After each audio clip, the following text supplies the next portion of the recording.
task force operation Lafayette Dole at Dubada in Borno State. The operation was executed on the heels of credible human intelligence, the HUMINT, reports which were confirmed by a series of intelligence, surveillance and reconnaissance ISR missions, indicating that the settlement was one of the locations where some of the terrorists IACI often occupy.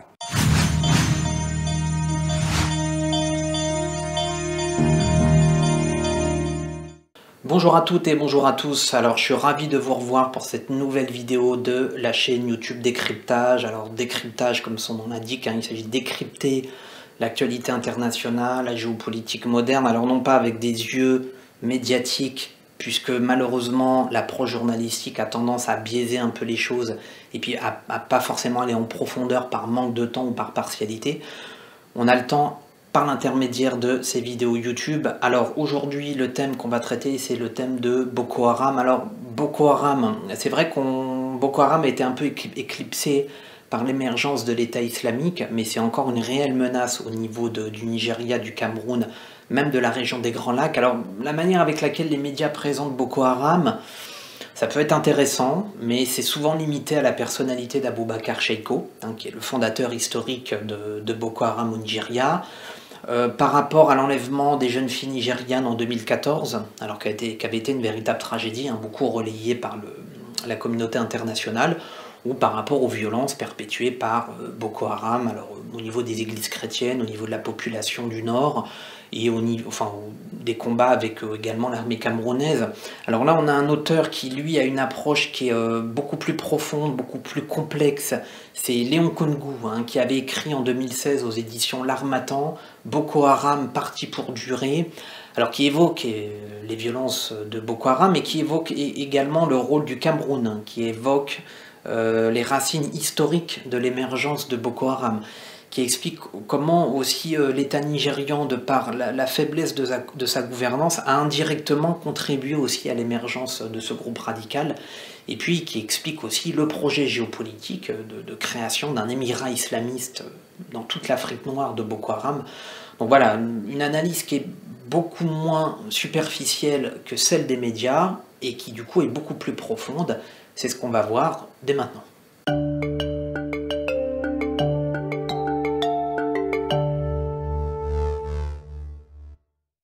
Boko Haram naît en 2002 dans le nord du Nigeria, majoritairement musulman, pauvre et désœuvré, contrairement au sud chrétien riche en gisements pétroliers.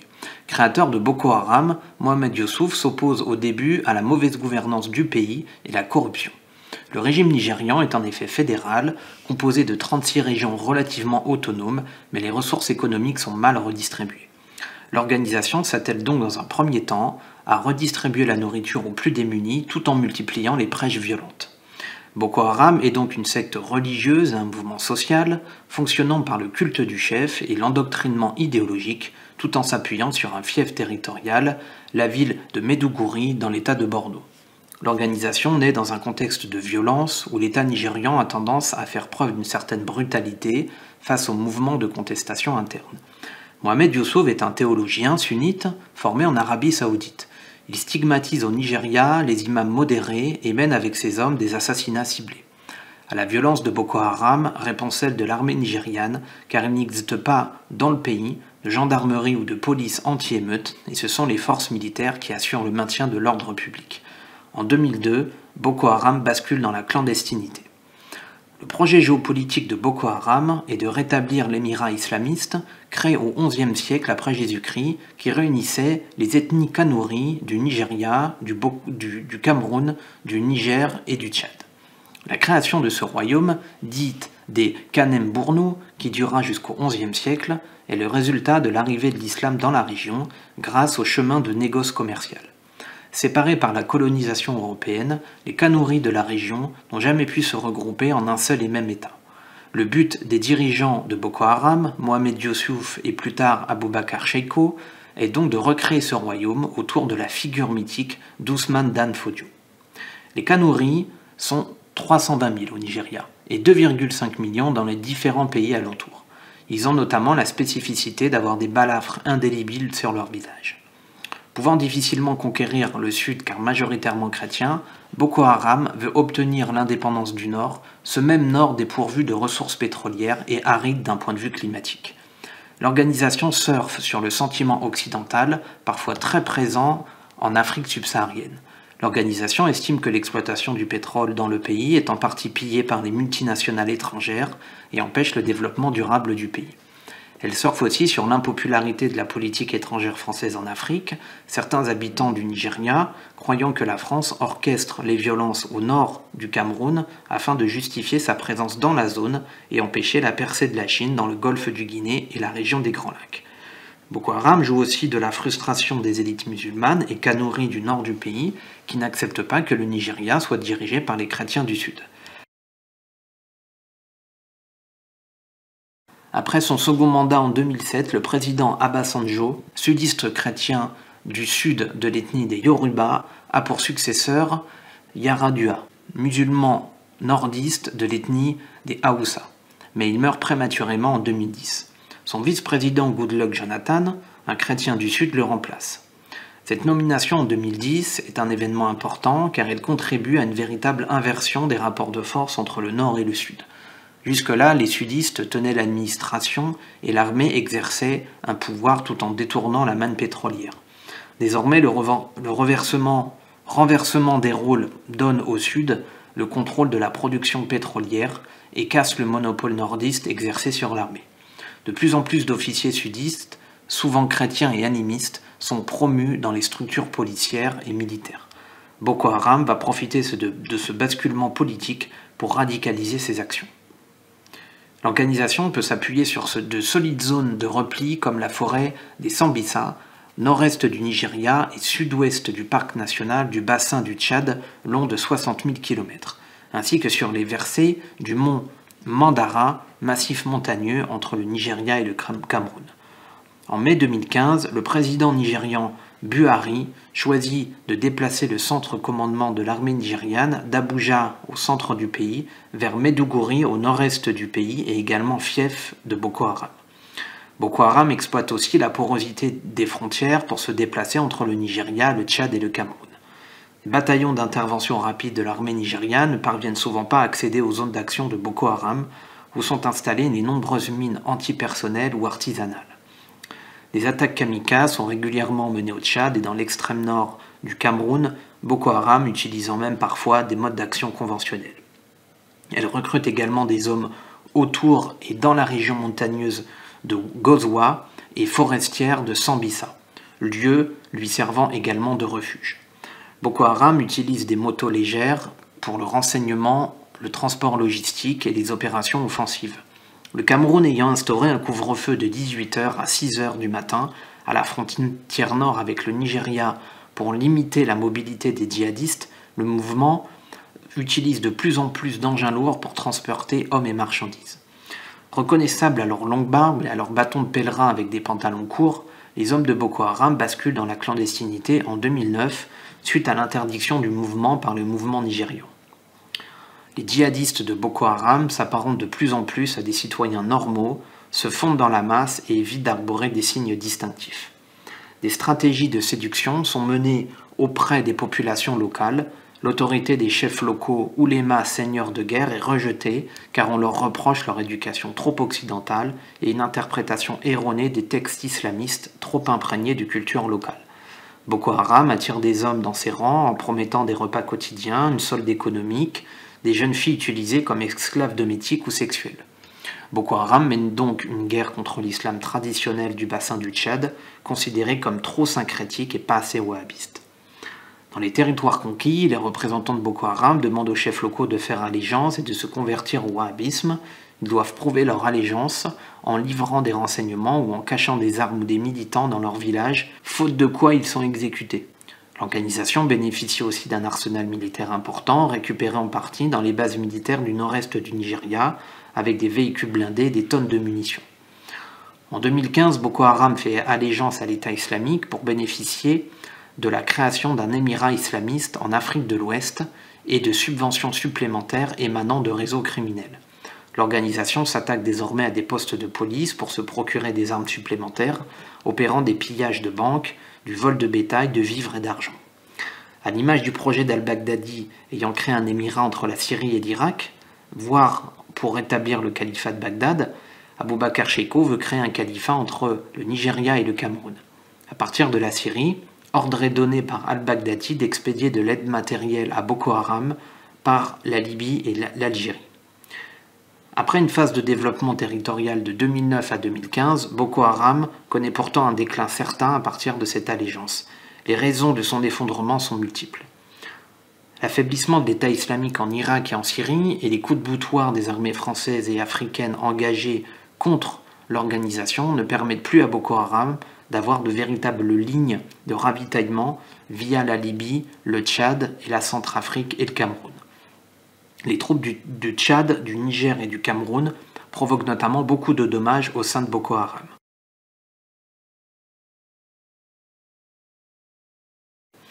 Moins structuré que Daesh, Boko Haram n'a pas de véritables compétences pour administrer des espaces territoriaux, ce qui crée beaucoup de frustration chez les nouveaux combattants arrivants. Boko Haram ne bénéficie également pas d'un encadrement professionnel. Là où Daesh avait su administrer des régions entières en Irak et en Syrie, en créant notamment une véritable police djihadiste, Boko Haram a du mal à quadriller des territoires conquis. Malgré une certaine solidarité des Kanouris avec le mouvement, il ne parvient pas non plus à se constituer une véritable hiérarchie militaire et à nouer des alliances politiques comme Daesh avait su le faire en Irak en recrutant des membres de l'ancienne armée de Saddam Hussein ou passer des alliances avec des chefs sunnites. Boko Haram est victime aussi de nombreuses divisions intérieures depuis la mort de son dirigeant historique Youssouf en 2009. Mamam Nour, chef de la cellule internationaliste constituée d'anciens lieutenants de Youssouf, réfugiés à l'étranger, conteste le leadership d'Aboubacar Shekau. Ce même Shekau, jugé trop extrémiste par l'État islamique, est destitué en août 2016 et remplacé par Abou Moussad al-Barnawi. Il y aurait donc désormais deux branches au sein de Boko Haram à partir de cette date-là. Même si Boko Haram est présent dans la plupart des États situés au lac du Tchad, la direction centrale ne parvient pas à partir de Maidougouri à contrôler les cellules locales. Le canal historique est en concurrence avec des branches purement mafieuses du groupe qui commettent des exactions en toute autonomie. Malgré les défauts organisationnels de Boko Haram, l'organisation reste cependant encore dangereuse car c'est un réseau tentaculaire opérant du Mali au Soudan en passant par le Nigeria, le nord du Cameroun, le sud du Niger et le Tchad. L'hypothèse de l'éclatement du mouvement en une multitude de microcellules dormantes ou opérationnelles au Cameroun, Niger, Tchad ou Nigeria est même envisagée en cas de mort d'Aboubacar Shekau, ce qui pourrait engendrer un regain de tension. La survivance de Boko Haram est aussi imputable aux rivalités régionales et politiques intérieures. Les divisions internes entre pays frontaliers empêchent la destruction totale de l'organisation terroriste. Le sommet de Paris en 2014 marque le début d'une vraie initiative régionale fondée sur la mutualisation des moyens, avec l'appui de la France dans le cadre de la Commission du bassin du lac Tchad, organisation créée en 1964 par 4 pays riverains du lac du Tchad, le Cameroun, le Niger, le Nigeria et le Tchad, dont le siège de l'organisation est à Djamena au Tchad. Le but de cette organisation est de promouvoir la paix et la sécurité transfrontalière autour du lac du Tchad. Les pays frontaliers du Nigeria craignent en effet que Boko Haram crée des guerres civiles en exacerbant les tensions entre Kanouris et autres ethnies. Dans les versants du mont Mandara, la population est en effet loin d'être homogène, avec une mosaïque de païens, de chrétiens et de musulmans modérés. Le but de Boko Haram est d'islamiser cet ensemble en déclenchant des guerres civiles. Les divisions entre États africains et de la région freinent la neutralisation de Boko Haram. L'armée nigériane fait preuve de passivité depuis fin 2015 où elle est peu déployée dans les zones nord du Nigeria ou fait preuve de passivité quand elle y est. Le gouvernement fédéral du Nigeria n'accepte également pas la présence des forces tchadiennes de son territoire et demande régulièrement leur retrait, quand bien même ces dernières traquent des membres de Boko Haram. La lutte contre Boko Haram est un levier aussi pour les politiciens voulant conserver leur pouvoir. La détermination du président Idriss Déby dans sa lutte contre Boko Haram est perçue par son opposition comme une stratégie politique de renforcement de son pouvoir. Il s'agit aussi de détourner l'opinion publique des problèmes internes. Face aux défauts de gouvernance du Tchad, le président Déby s'est érigé en un véritable chef de guerre dans la sous-région grâce à la présence de ces soldats sur différents théâtres d'opération autour du lac du Tchad. L'action militaire est souvent envisagée comme la seule solution à la lutte contre Boko Haram, alors qu'il faudrait une solution politique, mieux redistribuer les richesses, incorporer les canonneries dans l'administration et contrer la propagande djihadiste. Boko Haram reste donc encore une force de nuisance. La faction d'Abu Musab al-Barnawi compterait aujourd'hui 2500 à 5000 combattants et celle d'Abou Bakr Shekau environ 2000 combattants.